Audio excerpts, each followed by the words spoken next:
the warehouse part of the Amani Baptist Church was not heated, and I don't think it's going to be heated this time, and it's going to be a little cool. So be sure and dress warm when you come. Also, I want to remind you that after this service, we are going to be decorating the church and the sanctuary for Christmas. I know that all of us enjoy the Christmas decorations very much.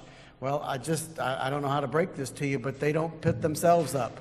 We have to put them up, and so we need all the help that we can get to do that. And I understand that there's going to be lunch provided, because of course United Methodists respond much better if food is involved. So come and join us. The more people that we can have helping with this, the quicker we can get it done, and then we can all enjoy those beautiful decorations for our Christmas holiday. Let me also call your attention to the toolbox, which is on the back of your order of worship, that is an outline of the message, but also has some questions that you might want to be thinking about as you go through your daily devotions in the week ahead. And so I hope that you'll pay close attention to that.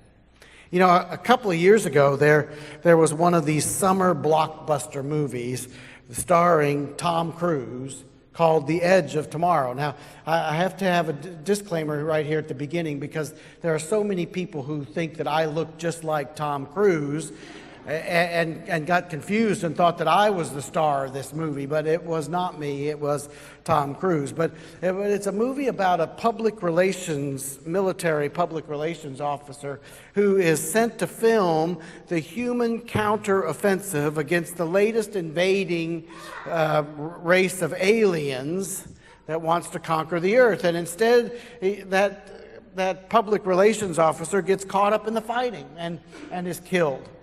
But rather than stay dead, the Tom Cruise character is caught up somehow in a time loop and finds himself back at the beginning of the day, and so he relives that day all over again, and it happens again and again, and each time he's killed, but each time the Cruise character eliminates some of the mistakes that he made that led up to his death, until finally he survives the day, and he leads the humans then to triumph over the aliens and reaches a bright new tomorrow.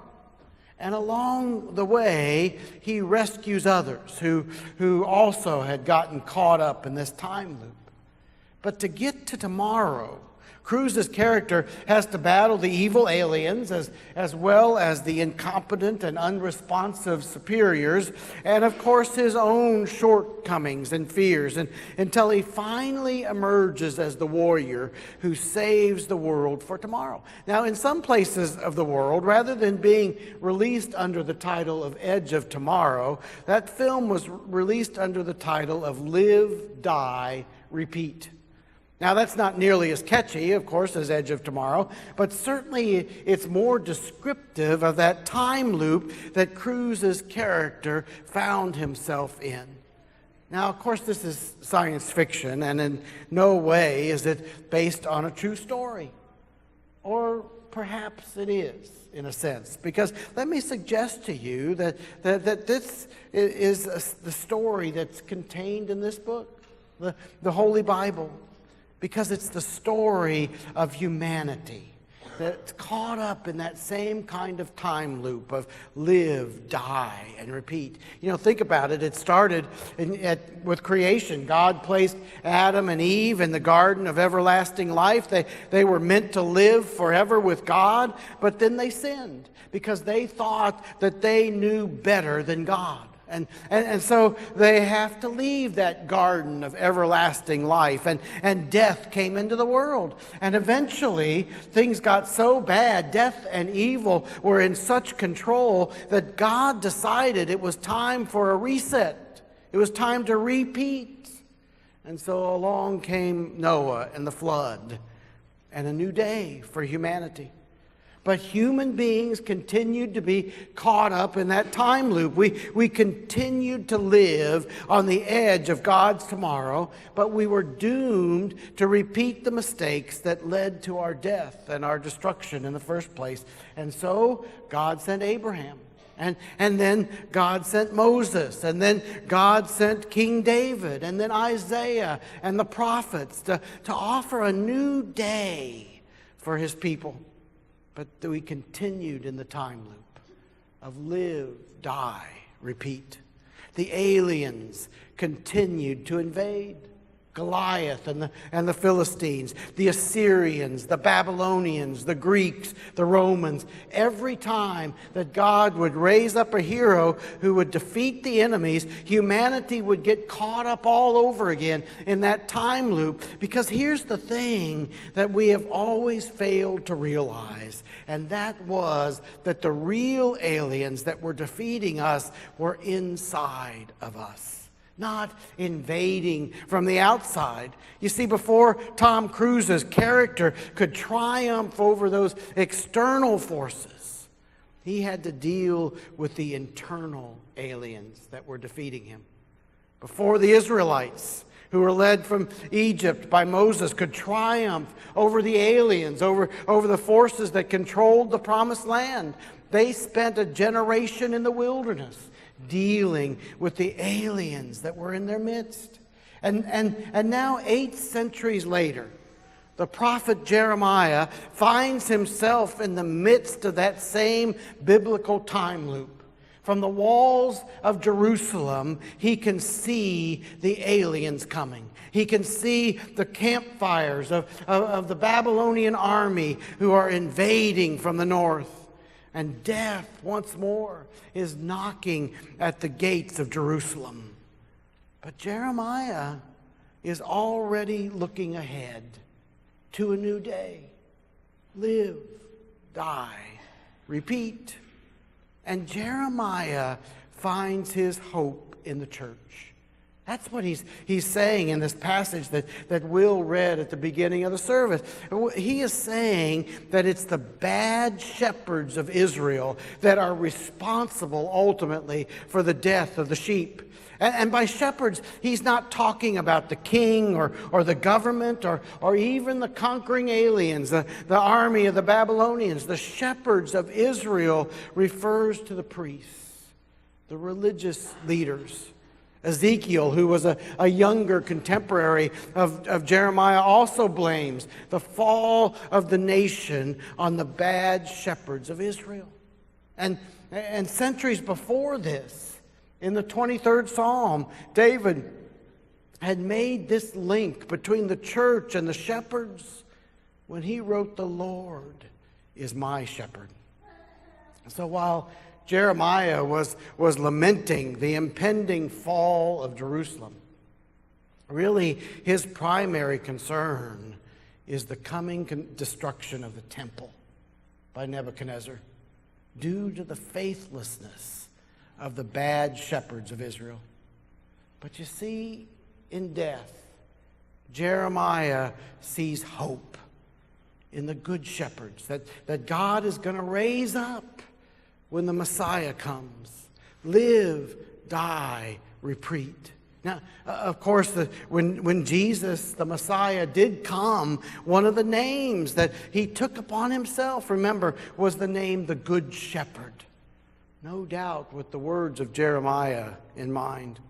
Because what Jeremiah was saying was that after the fall of the nation and the destruction of the temple, a new day would be ushered in again. Until only this time, it would be ushered in by the Messiah, who would also confront the bad shepherds of Israel. And in their place, he was going to lift up good shepherds who would care for his flock. And so in the fullness then of the time loop, Jesus was born. And he called the disciples to establish his church. And in doing so, then Jesus broke that time loop forever. So instead of live, die, repeat, when Jesus came, it became live, die, and then live forever. That's the hope of the Church of Jesus Christ. That's the hope of Jeremiah. And so when we become a part of his church, we become a part of this loop of eternity. We live out the hope of Jeremiah. We are swept into this day of new beginnings. And every time someone joins the church, that hope is affirmed in us all over again. Those who come today step into a new day, a day that reflects the hope of Jeremiah. And so as I've contemplated this special day and the young people who are going to come today to join the church, I couldn't help but reflect on my own confirmation experience. And so I want to talk to these 7 wonderful young people that are coming today, and the rest of you can listen if you want to. But after all these reasons, all these years, I want to reflect a little bit on the reasons why I became a member of the church. You know, I was 13 years old when I went through confirmation. I was a little bit late in that process, and I was the oldest one in my confirmation class, and I was in class at the Emmanuel United Methodist Church in Fort Mitchell, Kentucky. And though I'd been involved in the church all of my life up to that point, I was baptized as an infant. I was a Sunday school graduate, at least preschool through middle school. I sang in the children's choir. My family was in worship every Sunday, no matter where we lived. But for some reason, I was a bit of a late bloomer when it came to joining the church. And though I didn't remember all that I learned of the church's theology and polity that we talked about in that confirmation class, I do remember the reasons that I chose to join the church that day.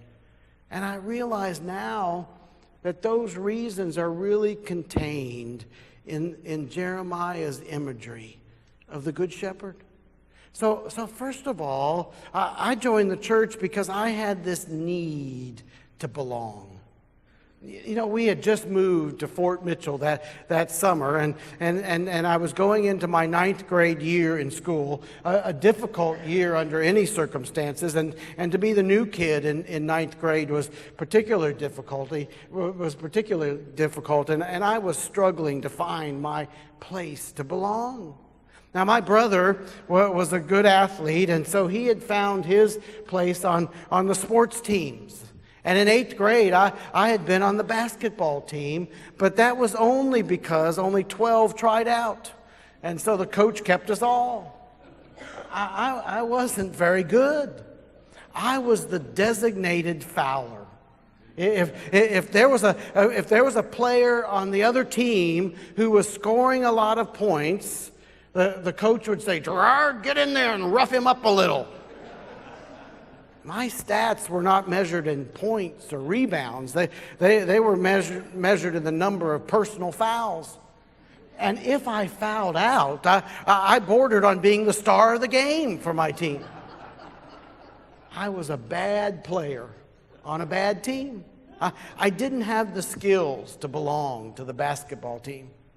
And so next year, as we moved to Fort Mitchell, trying to build on my self-imposed reputation as a bruiser, I went out for football. But I never made it beyond the winter conditioning program. Running and weightlifting were just not my things. I didn't have the physical makeup to belong to the football team. Well, you know, if you think about it, most of the things that we try to belong to in this world have some criteria attached that we need to meet in order to belong. Sometimes it's an income-based criteria. Sometimes it's based on our ancestry. Sometimes it's more ethnically based. Sometimes, tragically, it's the color of our skin that determines the kind of things that we can belong to and the things that we can't. Poll after poll show that one of the greatest needs that human beings express is the need to belong. But yet so many of us struggle to find something to belong to. We struggle to meet all of the criteria that the world imposes upon us. But the church, you see, at its best is not like that. The church of the Good Shepherd, the church of Jesus Christ, is meant to open its doors and invite everyone to belong. One of the most frequently used phrases in the New Testament is the phrase, one another. It's found more than 60 times, and mostly in the book of Acts and in the letters of Paul and Peter, as they describe the origins, the beginnings of the church of Jesus Christ. Because the church of the Good Shepherd is a place for one another. In Jeremiah's eyes, one of the things that separates the bad shepherds from the good is that the bad shepherds seek to cull the flock of those who don't meet their criteria. The sheep that are too weak or whose wool is too thin or have some other kind of imperfection or who insist on challenging the shepherd's authority are separated from the flock. They're left for the wolves to devour or to fend for themselves in the harsh terrain of reality. But the good shepherd will gather the sheep from all over the world, will gather the strays that have been turned out of other flocks, and is willing to lay down his life to save even the weakest ones. And when one of the sheep wanders off, the good shepherd leaves no stone unturned until he finds it and restores it to the flock. I joined the church because I found a place where I could belong, no matter what kind of sheep I was, even if I didn't have any discernible skills or a certain physical makeup. And even though I was the new kid from way up north, in God's church, in the Good Shepherd's flock, I was welcome. I belonged. And then I joined the church because I felt it was a place where I could truly make a difference in this world. In my quest to find a place to fit in, to belong, I became aware that there was a lot of other kids who were just like me. And as I've grown older, I've seen that there are a lot of people in this world who are struggling to find their place. And I found in the church a place where I could make a difference in people's lives. Back to Jeremiah's vision, you know, sheep are among some of the most helpless creatures in all of creation. And in the countryside of Israel, sheep had a lot of challenges. Sometimes it was the land itself. It was hot and dry. It was often hard to find good grazing, and water sources were few and far between. But remember what King David said. The good shepherd would lead the sheep to green pastures and would lead the sheep beside still and cool waters. The good shepherd would help the sheep to survive in the land. And then sheep are defenseless against the natural predators, such as the wolves and the foxes, and there were even lions back then in the wilderness in Jeremiah's day. Sheep have no defense mechanisms to fend off such animals. And they have such short legs that they can't run very fast. So sheep must find their protection in the flock. When they stay together, then the animals are reluctant to attack. But the predators trail behind the flock. And if one of the sheep for some reason gets separated from the flock, that's when the predators attack them. That sheep doesn't have much of a chance on its own. And unfortunately, sheep aren't very bright either. They're one of the dumbest animals. They often wander from patch of grass to the next patch without thinking about where they are in relationship to the rest of the flock. And before they realize it, they look up and the flock is gone. And the predators are descending upon them. We can make a difference as long as we stay connected to the flock. And so the sheep find their safety in the Good Shepherd. He not only leads them to food and water, but he fights off the predators with his rod and his staff. He builds the sheepfold to keep the predators away at night and positions himself at the entrance to the sheepfold, becomes the gate through which no predator can enter and no sheep can exit. And when one sheep strays, he goes and he finds it and often uses the hook on the end of his staff to pull it back to safety. All of that, Jeremiah says, in contrast to the bad shepherds who care only for the strongest of the sheep. In their flocks, it's survival of the fittest. Well, I joined the church because I felt it was a place that together we can make a difference in the lives of all of the lost and straying sheep, of which I was one. And then finally, I joined the church because in it I saw the hope of new life. Looking back on that year of turning 13, I realized that it was very much of a crossroads year in my life. I spent a lot of my time locked away in my room, alone. And at school, I pretty much kept to myself. And then I nearly fell in with a bad group of people. That confirmation class was a beacon of hope and light for me in a pretty dark time in my life. And in the years since there have been other dark times that I've experienced, other crossroads that I've come to. But the church has always been that beacon that has pulled me back to hope and new life. It's what Jeremiah saw in the midst of the darkness that was closing in all around them, that no matter how bad my days have gotten, the church has always been there to offer a new day. Live, die, repeat. It's the loop that we get caught up in too often in this world. But the church offers a different kind of time loop because of Jesus Christ. It's much more finite in its infiniteness. It's live, die, and then live forever. And for me, the church has always been there. In life, in death, and in the hope of eternity. You know, of all the pastors that I've come to know in my 35 years of ministry, without a doubt, Howard Olds was one of my heroes. Many of you knew Howard because Howard was always hopeful and full of life, even when facing death. And in one of his sermons, in the midst of his long battle with cancer, Howard Olds said this about hope and life and the church. He said, hope is the church's business.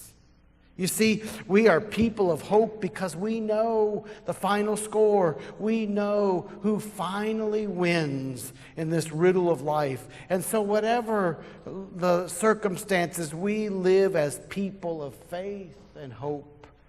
That's who we are. And I want to be around people like that. And then he went on to say this. He said, my favorite church member of all these years was a little guy by the name of Charlie Hitt. Charlie wore extremely thick glasses and a hearing aid in each ear. He didn't own a car, so he hitchhiked 6 miles to church every Sunday. He sat on the front row near the center aisle. He always sang about 3 measures behind everybody else when we sang the hymn. On his way out every Sunday, he would tell me a whole sermon that was related to the title of my sermon in the bulletin. But he had not heard a single word I said, so he just made up his own sermon. Often I wish he had called me on Saturday. It would have helped my sermons a lot. One day, somebody asked Charlie, why do you bother to come to church? You can't see. You can't hear. You don't have a way to get here. Why don't you just stay home? And little short Charlie Hitt, with a twinkle in his eye, said, oh, but come Sunday, I want my neighbors to know whose side I'm on. So I'm always in the church. On this Confirmation Sunday, I think that perhaps that above all else captures why I joined the church when I was 13 years old, and why, after all these years, I keep coming back. Because I want everyone to know that I belong to the flock of the Good Shepherd, and that because of him, I am caught up in this loop of live, die, and live forever. Amen. Of all the things that we do in the church, I don't think there's anything more holy than confirmation. It's my favorite Sunday of the year, and I want to invite Jeremy Arnold to come down. Jeremy's going to help with this, and then I'm going to call out the names individually of those who are going to come and be confirmed in the church. And as I call your name, if you would come forward and stand here. And then once all the young people are here, I'll invite family and friends to come and stand with them. Devin Chang.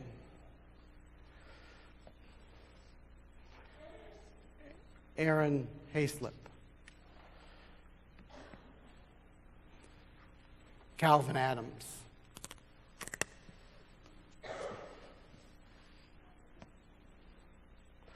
Hannah Morgan.